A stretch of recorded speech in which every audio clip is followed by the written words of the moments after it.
Bonsoir, bonjour. Bonjour, bonsoir. OK. C'est quand la prochaine réunion de silence? Prochaine réunion de silence le 20 juin. 20 juin. 20 juin. On vous invite 20 juin, 1h à Sainte-Clotilde de Beauce. Puis pas fin de semaine ici, l'autre fin de semaine, on a la conférence des hommes, on est bouclé, on a pas mal rempli, là. Amen. Merci Seigneur pour ça. On a du bon temps. On a des amis de Montréal, des Américains, des gens de la région de Québec, de la Beauce. Amen. Bon temps. D'autres que j'ai pas rencontrés encore, que ça va être plaisant de les rencontrer. Bonjour Guylaine. Bonsoir Guylaine. Bonsoir plutôt, oui. Non, là, il fait jour, c'est jour. Bonjour. Il fait pas noir encore. Pas comme au mois de décembre. OK. On est encore dans notre étude là, sur la quête vers l'intimité avec Dieu. Si vous arrivez là, puis c'est la première fois que vous écoutez, il faut vous reculer en arrière parce que c'est une suite. C'est important là, que vous suivez là, finalement les étapes. Sinon, ça peut être confondant un peu. Si vous allez sur YouTube, parce que sur Facebook, ils effacent les vidéos après un certain temps. Sur YouTube, Sylvain Gauthier, Najo, N-A-J-O-T-H, vous allez trouver ça. Il y en a peut-être, je sais pas comment, plus que 100 vidéos qui sont là. Mais là, vous avez toute la suite. Quête vers l'intimité avec Dieu, semaine 1, semaine 2, semaine 3. Là, on est rendu à la semaine 11. Ça va vite quand même, là.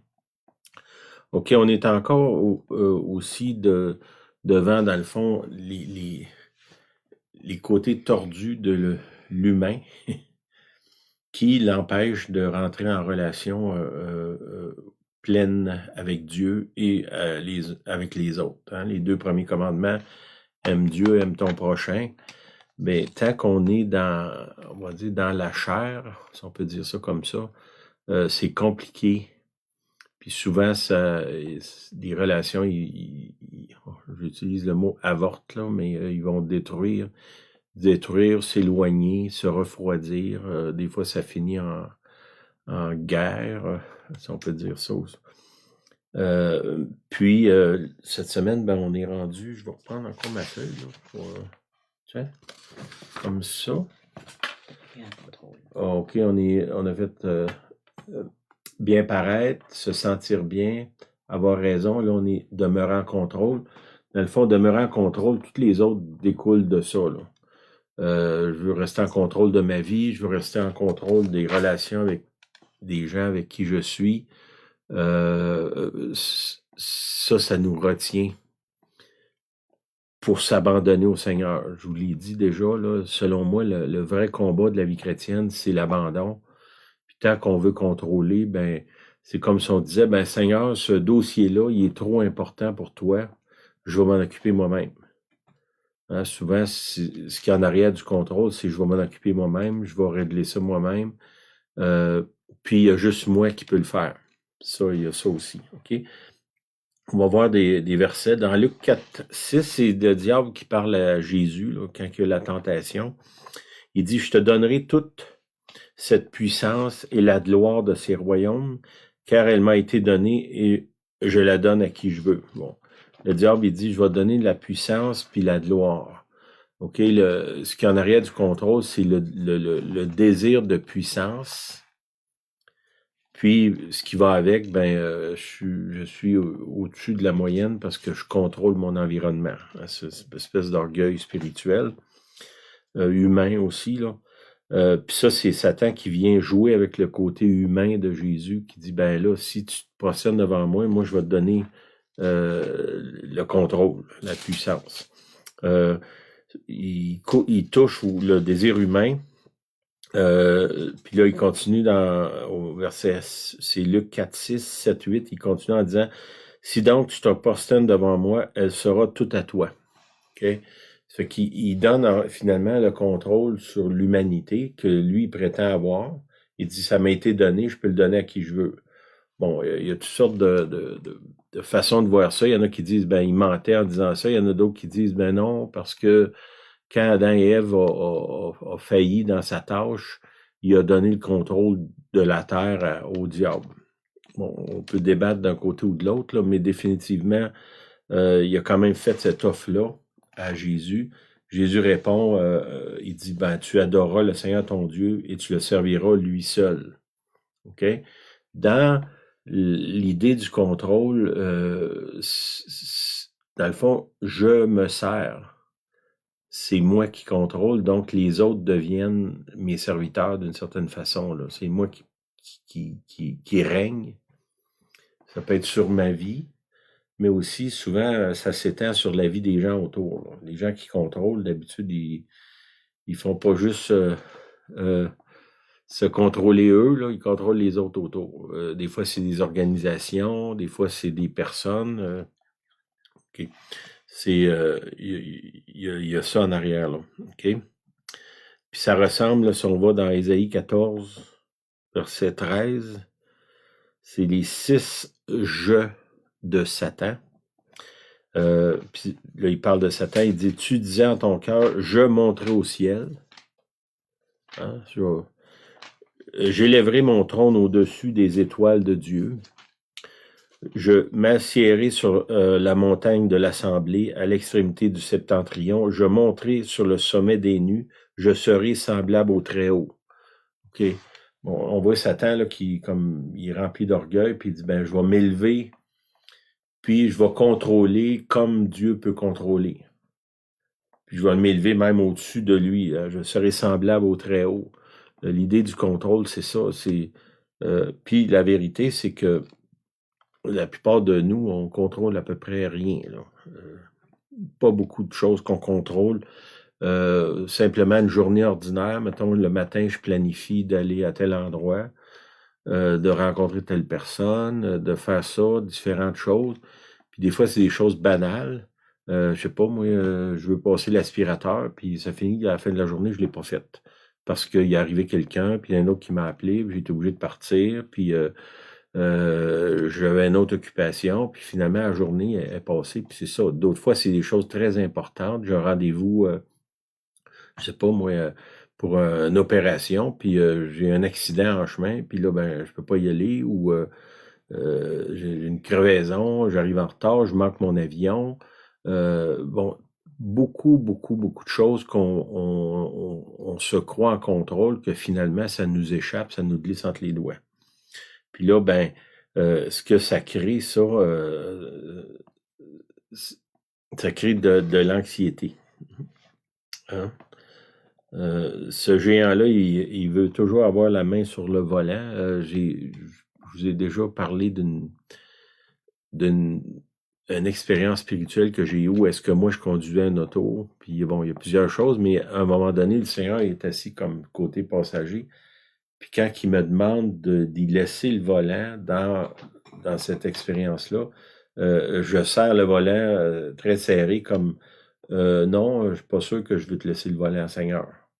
Puis ça, ben, c'est un peu ça notre vie. On fait confiance à Dieu tant qu'il fait ce que nous autres on veut. Si on regarde nos prières, souvent, on demande au Seigneur de bénir notre volonté. Pourquoi? Parce que la sienne, elle nous fait peur. C'est que aide-moi, Seigneur, à rester en contrôle de ma vie, de ma destinée, de mes décisions, de ce que je fais. Au lieu de, c'est quoi notre Père? Jésus dit, voici comment vous devez prier, que ta volonté soit faite. C'est que si je prie que ta volonté soit faite, définitivement, j'abandonne le contrôle, là, parce que là, c'est plus ma volonté, c'est la sienne. Puis étrangement, autant que cette prière-là peut nous faire peur, autant que c'est là qu'on va trouver la sécurité. La sécurité n'est pas dans ma capacité de contrôler, est dans ma capacité de m'abandonner, puis dans le fond, de me plier à la volonté de Dieu pour ma vie. Puis ça, ben, il y a un gros combat qui est là. Je pense, moi, je crois que c'est le plus gros combat que le chrétien va avoir. C'est pas contre le diable, c'est d'abandonner ta volonté dans les mains de Dieu. Ça, définitivement, c'est ce que je crois, là. Il croit que lui étant en contrôle, tout le monde sera en sécurité et que le résultat est garanti. On voit ça chez les parents. Hein? On veut tout contrôler la vie de nos enfants. Puis, des fois, les enfants, ils se sentent étouffés puis ils s'éloignent. Ça, c'est l'expérience de beaucoup de parents. Notre intention est pure, est bonne, sauf que la vérité, c'est qu'on n'a pas ce pouvoir-là de contrôler. Puis, Dieu ne nous a pas appelés à contrôler la vie des autres. Hein? Lui-même ne le fait pas. Dieu nous offre de se plier à sa volonté. Quand il dit « Voici comment vous devez prier », ben c'est nous qui décidons de prier ça, là. C'est moi qui dis « Seigneur, que ta volonté soit faite ».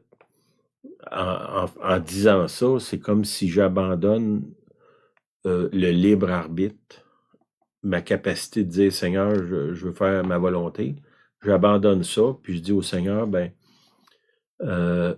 OK, je vais me plier à ta volonté, Seigneur. Je vais embrasser le chemin que tu mets devant moi. Puis ça, ben, comme je vous dis, c'est facile à dire, c'est pas nécessairement facile à faire. Puis là, l'autre chose, c'est qu'il doit déterminer ce qui doit arriver pour tout et chacun. On veut contrôler notre vie, puis on veut contrôler la vie des autres, notre environnement. Puis là, on a toutes sortes j'ai envie de dire, de magouilles pour arriver à nos fins. On va mentir, on va étirer la vérité, si on peut dire ça comme ça. On va s'imposer dans la vie des autres, on va prendre les décisions à leur place. Puis là, ben, ce que ça fait, c'est que les autres s'éloignent. Parce qu'ils se sentent étouffés, ils sentent comme si leur opinion compte pas. On les consulte pas parce que nous, on sait mieux qu'eux-mêmes ce qui est bon. Puis l'autre chose, c'est qu'on sait mieux que Dieu ce qui est bon. Parce que quand on prie que ta volonté soit faite, bon, premièrement, je prie ça pour ma vie, mais je prie ça pour la vie des autres, les gens qui m'entourent. On n'a pas besoin d'être très expérimenté pour savoir qu'on ne peut pas changer la vie des autres. Puis si on est honnête, on ne peut pas changer la nôtre vraiment sans l'aide de Dieu. C'est que l'idée, l'illusion du contrôle, c'est ça, c'est comme j'ai envie de dire, c'est une pièce de théâtre qu'on fait semblant qu'on est quelqu'un d'autre. Un peu comme quand on regarde un film, ben, je sais pas, moi j'ai un acteur moderne qui joue un personnage à l'époque de Jésus, ben c'est pas lui-même c'est pas sa réalité, c'est un personnage. Ben des fois dans la vie courante, on a créé ce personnage-là qui, dans le fond, son rôle, c'est de faire croire aux autres qu'il est en contrôle. Puis une des choses que j'ai marqué mettons, comme pasteur, comme leader d'église, un des pièges dans lequel on tombe, c'est comment je dirais, de projeter l'image de quelqu'un où est-ce que tout va bien, puis tout est en contrôle. Puis ça, cette image-là, c'est une fausse image, là, parce que la personne qui est appelée à être un leader dans l'Église, Dieu, il ne choisit pas des gens qui sont meilleurs. L'expérience nous montre que souvent, dans la Bible, il choisit des gens que nous, on n'aurait pas choisis. Puis ce que j'aime de la Bible, c'est qu'il montre autant le côté tordu du monde que le bon côté.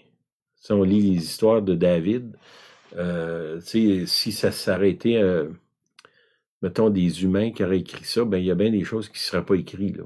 Quand il tue quelqu'un pour avoir sa femme, ça, on aurait passé par-dessus, là. Mais souvent, nous, on veut effacer ces périodes-là de notre vie où est-ce qu'on a vraiment failli, puis on n'est pas trop porté à... Quand on témoigne, c'est pas de ça qu'on parle. On parle pas de nos failles, là. Surtout si t'es leader, tu veux projeter cette image-là que des failles, t'en as pas ou presque pas. Puis la vérité, c'est pas vrai. Puis pour maintenir cette image-là, ben, c'est difficile. Puis tu vis dans l'angoisse qu'il y a peut-être quelqu'un qui va découvrir un jour que finalement, c'est juste une façade, là. Bon, je dis les leaders, mais beaucoup de chrétiens là, qui vivent comme ça parce que il y a cette illusion-là du contrôle. OK. Ils n'acceptent aucune réponse négative. Hein, moi, je sais mieux que toi ce qui est bon. Fait que tu peux pas me dire non, là. Parce que je sais mieux que toi ce qui est bon pour toi, là. Bon, je pense que là, j'exagère à peine en disant ce que je viens de dire, là. Donc, si tu rejettes mon idée, ben, c'est sûr que ça va aller mal pour toi parce que moi, mon idée est meilleure que la tienne. Je détiens la vérité. Ben, c'est ça, je suis le gardien de la vérité, c'est moi, là. Puis le garant de ton futur, c'est moi. Oh oh. Oh oh. Bon, les gens ne diront pas comme ça, mais souvent, c'est ça. Tu sais, on voit ça souvent avec nos propres enfants. On veut les garder, les protéger, puis presque décider de leur futur. Quand la vérité, c'est qu'ils ont un futur qui leur appartient à eux. On peut être là, on peut les accompagner, leur donner des conseils, mais il y a une différence entre donner des conseils, puis contrôler, puis donner des conseils quand ils ne sont pas demandés. Tu sais, si je me promène, puis je dis aux autres comment vivre, sans qu'ils me demandent des conseils, ben là, je suis dans le contrôle, là.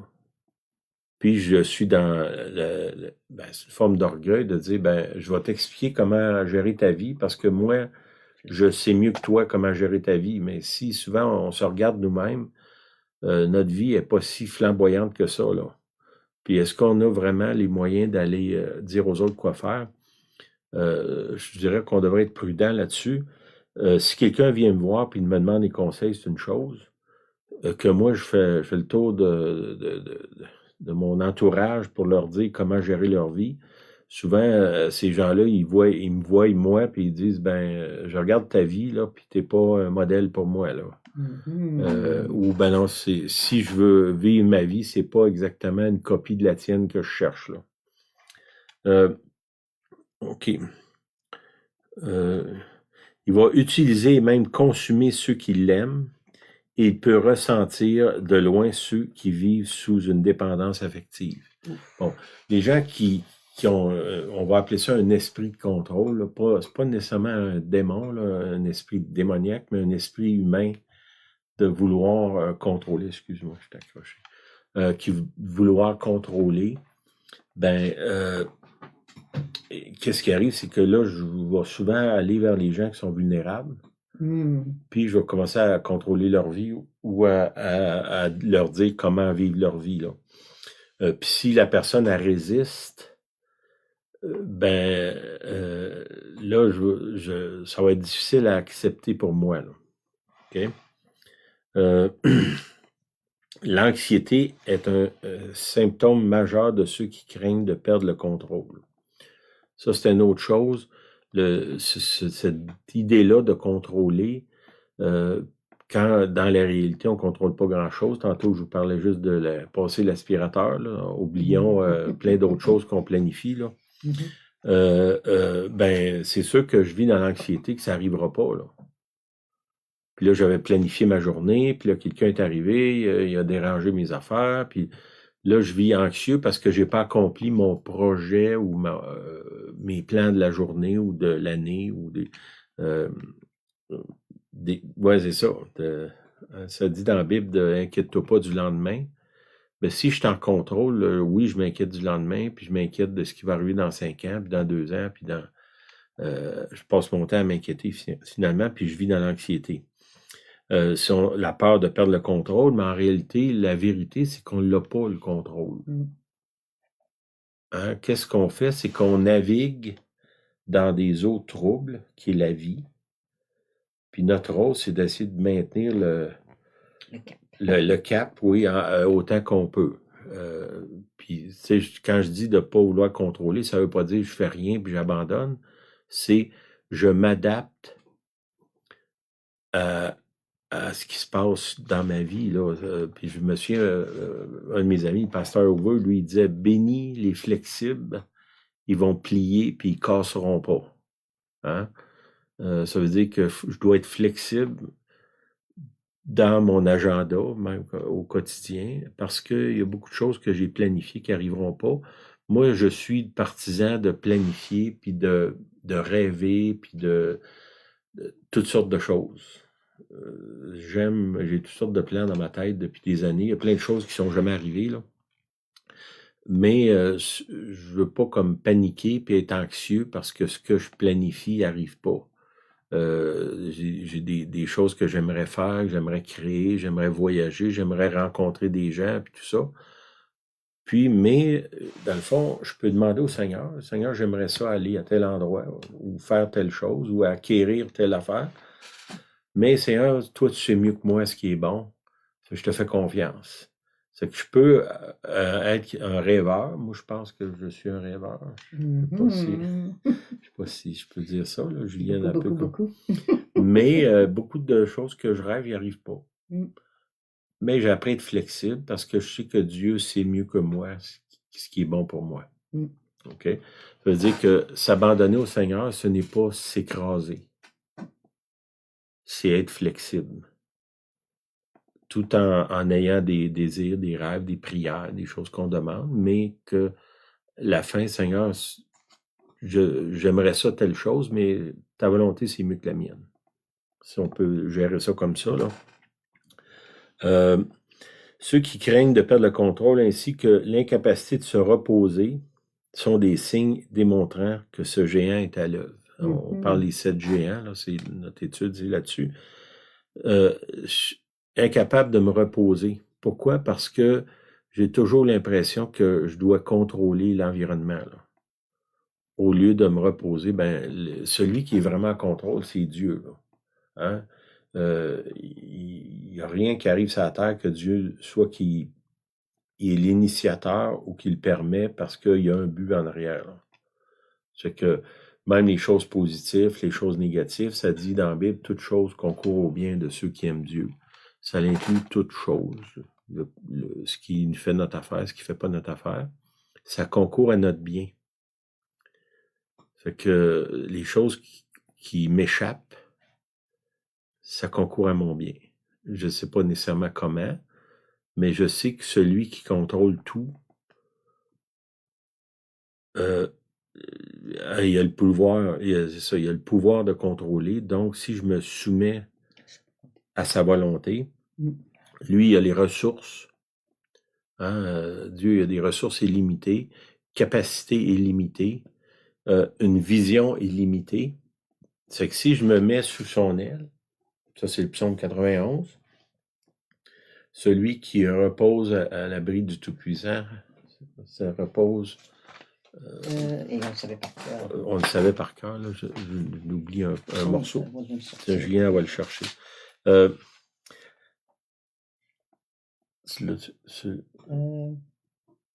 Celui qui demeure sous l'abri du Très-Haut repose à l'ombre du Tout-Puissant. C'est ça. Il est comme sous l'aile de Dieu. Il peut se reposer. Il n'a pas besoin de se sentir à l'obligation de tout contrôler. La médication pour dormir. Oui, c'est ça. La médication pour dormir puis la médication pour se tenir réveillé. L'anxiété est un péché dans notre culture.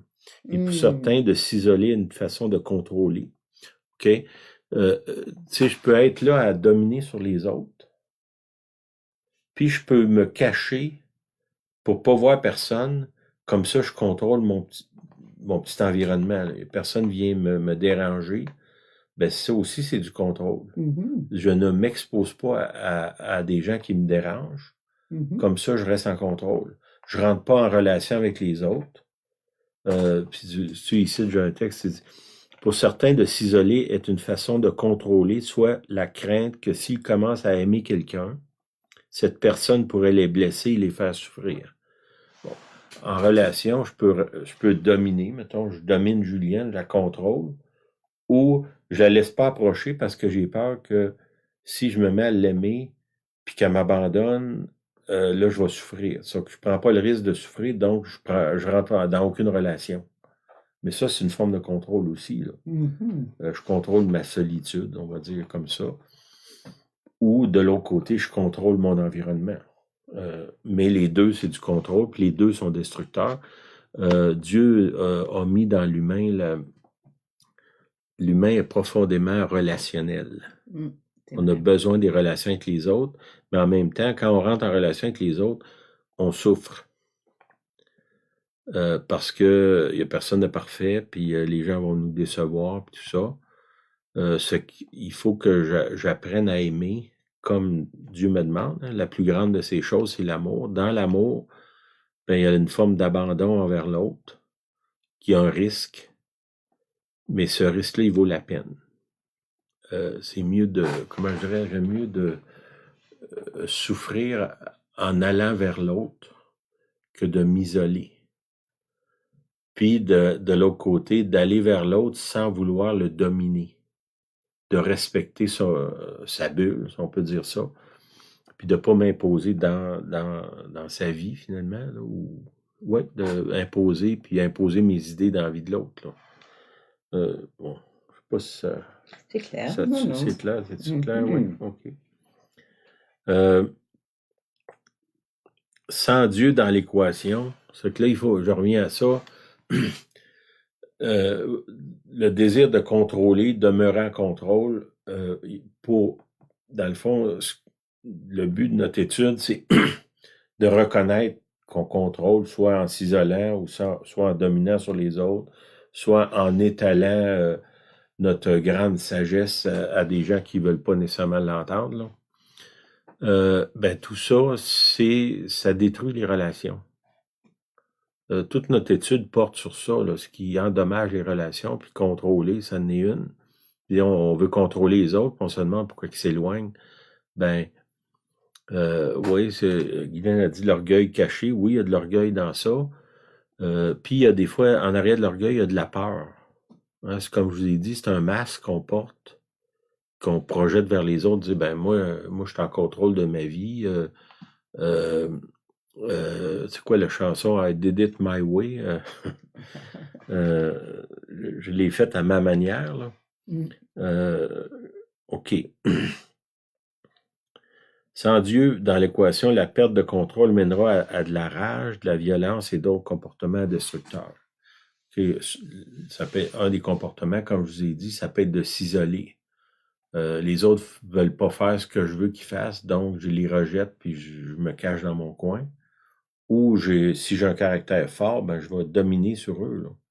Puis ça peut dégénérer en colère, puis une forme d'agression, de violence, là. Des fois, c'est verbal, ça pourrait même être physique, là. Intimider les autres pour les contrôler. Pour être libéré de cette entreprise, on doit admettre qu'on n'est pas Dieu. OK? Puis ça va, on a parlé d'une étude avant des attributs de Dieu qui ne sont pas transmissibles. L'omnipotence, il est tout puissant. Omniscient, il sait tout. Il est omniprésent. Omniprésent, il est présent partout, là. C'est que Dieu, il n'y a aucune limite dans ce qu'il peut faire. Il n'y a aucune limite dans ce qu'il sait. Puis, dans sa présence. Sa présence est partout. C'est que Dieu, il sait ce qui se passe ici, chez nous, puis en même temps en Chine, là. Fait que ça, les humains n'ont pas ça. C'est que si on veut contrôler, il nous manque ces attributs-là. Ce qu'on doit reconnaître, Seigneur, moi, je suis pas omniscient, là, je sais pas tout. Je sais pas l'arrière-plan de la personne à qui je parle. Je sais pas son éducation, qu'est-ce qui s'est passé dans sa vie. Je sais pas rien de ça. À moins que, mettons, par une prophétie, Dieu me montre une petite fenêtre de la vie de quelqu'un par les dons prophétiques. Ça arrive, des fois, les paroles de connaissance, paroles de sagesse. Mais c'est une petite fenêtre qui est ouverte, qui me permet d'avoir accès à la personne, puis peut-être y lancer une bouée pour l'aider, là. Le don prophétie, c'est ça, mais le don prophétie, ça dit que le Saint-Esprit le donne à qui il veut, comme il veut, là. Puis moi, l'image que j'ai, c'est Dieu, lui, il voit tout, il voit l'humanité d'un bout à l'autre, du début jusqu'à la fin. Puis dans les dons de révélation, ben, il me permet de voir un peu par le trou de la serrure une partie de ce que lui sait. Puis d'habitude, c'est pour aider une personne. C'est pas pour la contrôler. Dieu me donne pas un don de prophétie pour contrôler les autres. C'est plutôt pour les aider, les sortir ou d'un problème ou leur donner une clé pour avancer dans la vie, là. Mais on n'a pas ça en permanence. Ça c'est le domaine de Dieu. C'est qu'on doit reconnaître qu'on n'est pas Dieu, on n'a pas son pouvoir, puis de se reposer là-dessus, puis de ne pas avoir peur, comme on a dit à la dernière étude, de ne pas avoir peur de dire, ben je ne sais pas, j'aimerais t'aider, je ne sais pas comment faire. Je veux que tu saches que je suis là, sans nécessairement te dire comment vivre ta vie, là. Je ne sais pas si vous savez ce que je veux dire, là. OK, puis après ça, bon, on pourrait dire il y a des victimes de ceux qui contrôlent, là. On va les appeler victimes, là, qui sont tombés sous cette emprise. Puis il faut que ces gens-là arrêtent d'excuser et demander de la prière pour couper les liens spirituels malsains. On voit ça souvent qui est évident là, dans certaines relations d'un couple où est-ce qu'un des conjoints a complètement détruit l'estime de l'autre. L'autre qui est là, la victime, on va dire, souvent est sous l'emprise. Puis c'est presque impossible de sortir de cette emprise-là, comme si j'ai besoin d'être dépendant de l'autre.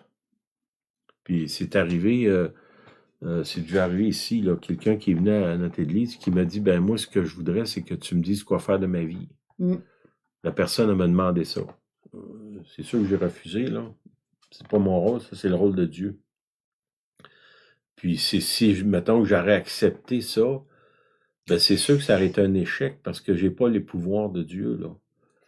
Je peux pas, j'ai à peine capable de gérer ma propre vie, là, on va oublier de gérer la vie des autres, là. Ça, c'est le rôle de Dieu. On peut les aider, les accompagner. S'ils demandent des conseils, leur en donner. Mais dépasser ça, ça nous appartient pas, là. Puis demander la grâce, les gens qui sont en victime, de la grâce de dire non. Ça, c'est je dirais un saint non. Et un saint oui. Qui n'est pas, comment je dirais, le fruit de la peur, mais le fruit de l'esprit. OK. Demeurer en contrôle, qui perd tous ses moyens quand le contrôle est remis à Dieu. Ça, c'est une chose de dire, ben Seigneur, je ne sais pas quoi faire. Je reconnais que, dans le fond, je ne gère pas ça. C'est toi qui gères, Seigneur. C'est toi qui le sais. Moi, je ne le sais pas. Puis, devant les autres. Puis, devant Dieu aussi, de dire, ben Seigneur, je te laisse ça. Aide-moi, j'ai besoin d'aide. Je pensais contrôler, puis ça marche pas. Je pensais d'être capable de gérer cette situation-là. Puis là, je me rends compte que même mes tentatives de gérer, ça a causé plus de problèmes que de solutions. Puis, ben, de se tourner vers Dieu. Si je me tourne vers Dieu, ben là, il faut que, dans le fond, je suis à l'écoute. Ça se peut que Dieu me dise de faire quelque chose. Mais d'habitude, ce que Dieu va me demander, ça va se faire dans l'humilité, dans un esprit de service, pas dans un esprit de contrôle. Puis, dans le fond, quand on marche avec Dieu, il y a toujours une humilité, puis des fois une humiliation. qui est là parce que c'est Dieu qui contrôle, donc moi, je deviens comme son instrument pour bénir les autres, au lieu de les contrôler. Ça, il faut le demander parce que c'est clair que ça ne vient pas naturellement dans l'humain, là. Essayer de demeurer en contrôle est un des plus grands pièges de la vie chrétienne. Quand je vous dis, moi, j'ai vu au travers des années, mettons, dans les leaders d'Église, de vouloir contrôler l'Église, ça détruit la cohésion dans l'Église, ça détruit la vie de la personne qui veut contrôler, puis ça ne construit pas l'Église, parce que le Seigneur, il dit « Je bâtirai mon Église ». Il n'a pas dit que vous allez bâtir mon Église, il a dit « Je bâtirai mon Église ». Définitivement, il utilise des hommes, des femmes pour le faire, mais c'est fait par les dons, par les fruits de l'Esprit, en étant soumis à Dieu. Ça veut dire on fait ce que Dieu nous demande, puis quand ça marche pas comme on veut, bon, il fait confiance que lui va gérer ça, là. Je pense que Dieu, on ne devrait pas avoir de doute que Dieu est meilleur gestionnaire de l'Église, de ma vie, de mes finances que moi, là. Puis quand on parle aux autres, ben notre but, c'est de les amener à Dieu, qui est le vrai gestionnaire de l'univers, qui a les ressources pour arriver à une fin positive, ce que nous, on n'a pas. Puis, comme je vous dis, d'aller distribuer notre grande sagesse à tout le monde autour sans que ça soit demandé, ça, c'est clair que ça ne vient pas de Dieu, là. Puis même si on réussirait on pourrait accomplir, on va dire, contrôler les autres, ben ça va toujours finir en fiasco, là. C'est toujours ça que ça fait. Des fois, ça dure un bon bout de temps. Il y a des gens ça dure des années, mais ça finit toujours dans le chaos, puis les pleurs, si on peut dire, oui, on peut dire ça. OK. Fait que demeurer en contrôle, puis quand je vous nommais les 7 géants, les 6 autres, ils sont sous l'emprise de cette idée-là de demeurer en contrôle, là. Contrôle de mon image, de mes émotions, contrôle. L'autre, c'est avoir raison. Ben, c'est sûr que contrôler les conversations, puis ça continue, les intentions cachées. Ça, on va les voir dans les prochaines semaines, les 3 autres. Les intentions cachées, ben, je vais vers toi, mais c'est pour moi. Là, c'est du contrôle. Les intérêts personnels, ben, je vais aller vers les personnes qui me rapportent le plus. Encore là, c'est du contrôle. Puis ne pas être dérangé, ben moi, je contrôle mon environnement, puis je veux pas que personne d'autre vienne se mêler dans ce que je fais, là. On voit là que tout ça tourne autour du contrôle, là. Nous craignons que Jésus nous demande plus que nous pouvons donner. OK? Ça, ben, on doit comprendre que le salut, c'est un acte souverain de Dieu. Étrangement, Dieu nous appelle à faire des choses qu'on n'a pas les ressources, pas les moyens, pas les qualités à faire.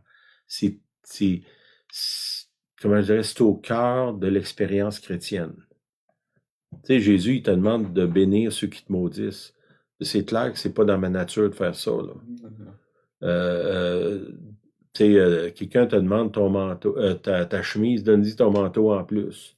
Il te demande de faire 1 000, fais-en 2 avec lui. Aime sans condition, sans qu'il y ait rien qui revienne vers toi. Tout ça, c'est impossible, là. Fait que Jésus nous demande, dans le fond, de s'abandonner, puis de faire sa volonté. Puis là, sa volonté, ça, c'est ce que je viens de vous nommer. Il y en a d'autres, là, mais mettons ça. Aime ton prochain comme toi-même. Hein? Fais aux autres ce que tu aimerais qu'ils te fassent. Non, moi, je veux que les autres fassent ce que j'aimerais qu'ils me fassent. Il dit, non, c'est toi qui dois le faire. Hein? Tu veux que les autres te donnent de quoi? Ben, toi, donne. Voilà. Puis ça, c'est contraire à la nature humaine.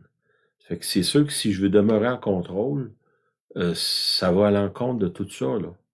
Tu sais, bénir ceux qui te maudissent. Ben non, moi, je veux les contrôler, je veux même les détruire. Puis, soumets-toi aux autres. Hein? Non, moi, je veux que les autres se soumettent à moi.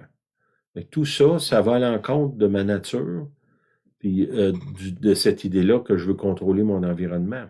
Que le plus grand parmi vous soit le serviteur de tous. Mhm. Puis là, il continue en disant même qu'il soit l'esclave. Là, tu dis, Seigneur, ça, c'est pas dans mon plan de contrôle là, d'être l'esclave des autres. Ça, c'est ce que Jésus me demande. C'est pas moi là, qui vous envoie ça, c'est dans la Bible. Là. Vous avez juste à aller fouiller, vous allez le trouver. Là. Mais ça contraire complètement à l'idée de contrôler. Là.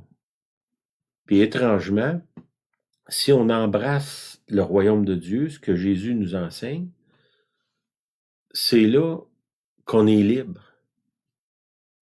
Parce qu'on n'a plus besoin de contrôler, c'est lui qui contrôle. Fait que ce qu'on pense qui est comme de l'anéantissement de notre volonté, c'est là qu'on trouve la vie. C'est contraire. T'sais, nous, on pense, ben, si je contrôle, je vais être sur le roi de la montagne, on va dire ça comme ça. Là. C'est moi qui suis sur le podium. Puis Jésus, il dit, non, si tu es le serviteur de tous, c'est là que tu vas être libre. Oui, mais ça marche pas avec mon idée, Seigneur. Ben oui, mais... puis aujourd'hui, je pensais, il disait, autant mes pensées sont éloignées de vos pensées, autant que l'Est est loin de l'Ouest. Puis vous pensez que, mettons, je me tiens debout ici, j'ai l'Ouest à ma gauche, j'ai l'Est à ma droite. À toutes les fois que je bouge, j'ai encore l'Ouest à ma gauche, l'Est à ma droite. Ça veut dire que où que je sois autour de la Terre, c'est tout le temps éloigné un de l'autre autant. Fait que je peux pas me déplacer vers l'Ouest puis dire je vais me rapprocher de l'Ouest puis m'éloigner de l'Est. Non, parce que à mesure que je bouge, ça bouge. Ça veut dire que tous les mouvements que je fais, je suis toujours éloigné de ce que Dieu veut que je fasse. Quel que soit le mouvement que je fais. C'est là qu'il faut que j'apprenne à m'abandonner. Puis demeurer dans sa volonté. Puis ça, bon, c'est facile à dire, mais c'est pas facile à faire. Si je veux vivre par l'esprit, ben là, il faut que j'apprenne à marcher dans les dons, dans les fruits. Là, on met beaucoup plus l'emphase sur les fruits. Là. Il y a des gens qui ont des dons spirituels, puis ils n'ont pas de fruits. J'ai un don de prophétie, puis je m'en sers pour contrôler les autres. Un don de guérison, je m'en sers pour m'enrichir. Ben là, dans le fond, j'utilise les dons spirituels pour contrôler les autres, finalement. Là. Ou c'est pas contrôler, les utiliser. Dans la question des fruits de l'esprit, ben, il y a un abandon du moi pour mettre l'autre en avant. L'autre, bon, le premier autre que je mets en avant, c'est Dieu, mais après ça, c'est les gens autour de moi, là. Puis ça, ben, c'est un travail d'une vie, là, on va dire. Pratiquer les dons de l'esprit dans toutes les choses que je ne peux contrôler. Remettre ça à Dieu. Puis d'être attentif. Puis j'ai partagé l'autre jour, il nous est arrivé quelque chose. On est allé en France, en revenant, on était en décalage. Puis là, on arrêtait à l'épicerie. Puis, dans le fond, moi, j'arrêtais à l'épicerie parce qu'on était obligé. Là, on avait besoin des choses de base là, parce qu'on était parti 2 semaines. C'est que j'étais contrarié en partant là, d'arrêter à l'épicerie déjà. Fait qu'on rentre dans l'épicerie, puis Julienne arrive déjà de moi, là, mais... puis on va à la caisse supposément rapide, là, où la caisse automatique. Puis on passe toute l'épicerie. Le dernier item, la caisse bloque. Pour sans raison. Puis là, les préposés qu'il y a là sont incapables de débloquer ça. Puis elle a dit, ben là, allez-vous-en où il y a un commis, puis repassez tous les items. Tous vos items. Là, j'étais encore plus impatient. Parce que, dans le fond, j'avais un plan, puis mon plan ne marchait pas. Mon plan, c'était de m'en aller chez nous, mais me coucher. Ça ne marchait pas. Puis là, le contrôle d'un événement simple, là, je vais aller me coucher, il m'échappait complètement. Puis je me tourne de bord, puis là, il y a quelqu'un qui est là, qu'on connaît depuis longtemps. Tu nous reconnais. Puis que moi, je la reconnais immédiatement. Puis, mais je suis frustré, c'est que je veux pas perdre mon temps avec la personne. Je veux passer mon épicerie puis m'en aller chez nous. Mais Julienne, elle me laisse seule. Elle m'abandonne à mon sort de tout ressortir les affaires des Les sacs, items, tout ça, les tout ça. items. Puis elle se met à parler avec la personne qui est là. Puis, durant tout le processus, je passe toute l'épicerie, je paye, j'emballe toute l'épicerie, je m'en vais dans l'auto l'amener. Là, je pars l'auto, puis là, je suis vraiment impatient, là. Finalement, j'attends un peu. Là, je dis, ben, elle va se rendre compte que je suis plus là. Je sais. Ben non, elle s'en rend pas compte. Là, je rentre dans l'épicerie, puis là, j'ai vraiment senti à Julienne, ben là, On s'en va. on s'en va, puis, mais pas vraiment Manque de politesse. impoli, puis pas gentil. Puis impatient en plus. Parce que là, j'avais perdu le contrôle de mon plan de m'en aller chez nous plus vite. Puis, on est revenu, puis tout ça. Puis le lendemain matin, là, le Seigneur m'a révélé que, dans le fond, c'est lui qui avait permis que la machine bloque pour que... Puis, tu sais, dans l'épicerie, les gens, ils bougent, là. Le moment où je me suis retourné, la personne était là devant moi. Rencontre divine. Bon, ça aurait pu 10 secondes avant, 10 secondes après, ou si ça aurait marché, notre affaire, on serait parti de l'autre côté parce qu'il a fallu que je revienne sur mes pas puis là, pour voir cette personne-là devant moi.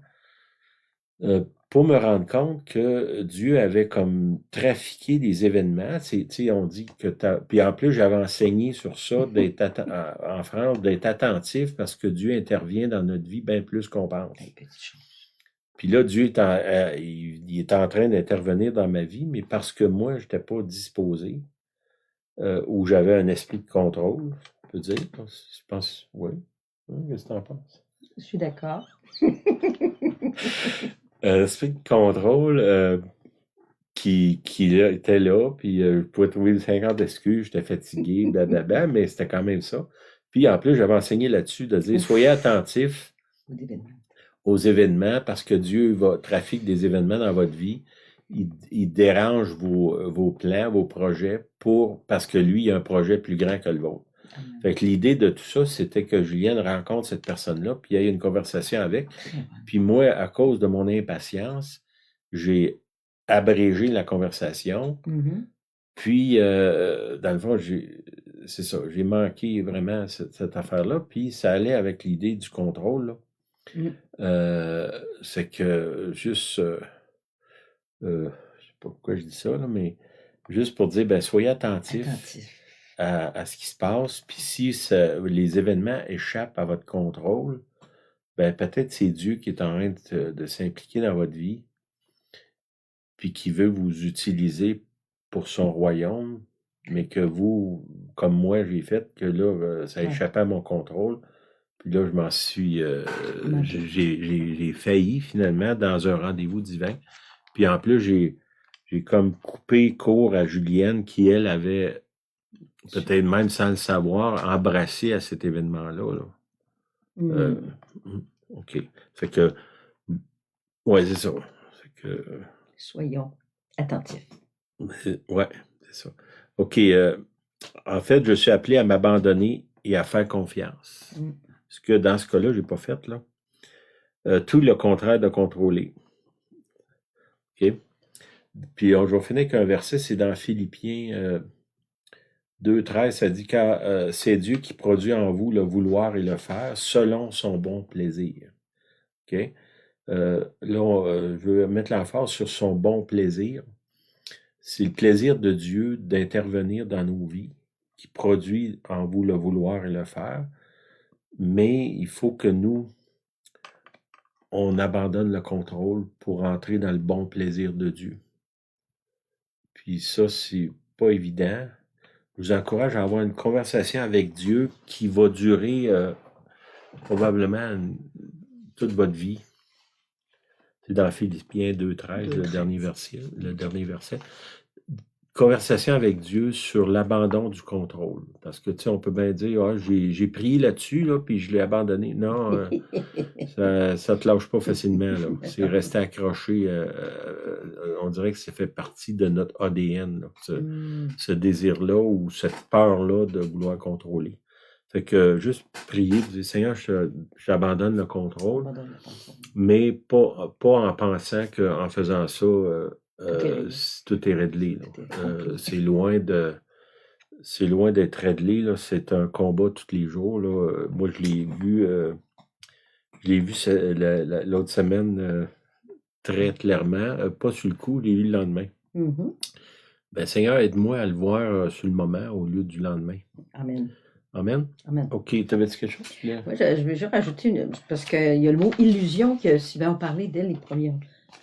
Le demeurant en contrôle, c'est vraiment une illusion. Puis c'est drôle, ça me rappelait que j'ai lu dernièrement, je vais vous le lire d'ailleurs, que si tu cherches la vérité, tu peux trouver du confort à la fin. Donc, cherchons la vérité, moi, cherchons Dieu. Mais si tu cherches le confort, nous, dans notre humanité, on aime le confort, officiellement. Donc, tu vas chercher le confort, tu ne trouveras ni le confort ni la vérité. Mais qu'est-ce que tu vas trouver? Seulement d'une flatterie, de l'hypocrisie, de la manipulation, des illusions. Et à la fin, un désespoir. Donc, dans une société où on cherche le confort, soyons attentifs à qu'est-ce que je cherche vraiment. Cherchons la vérité. Évidemment, le désespoir, personne n'en veut, mais notre contrôle nous amène beaucoup trop dans le désespoir, en bout de ligne. Fait que je veux juste ramener à cherchons la vérité. OK, puis n'oubliez pas que la vérité, c'est une personne. C'est une personne. Jésus, il dit, je suis le chemin, la vérité et la vie. Cherchez Jésus, puis vous allez trouver... la vie. Oui, la vie en abondance. En abondance. Amen. Amen. Bonne semaine. Merci d'être là. Merci d'être toujours à nous écouter. Amen. Bye bye. C'est vrai qu'on cherche le confort. Ben oui.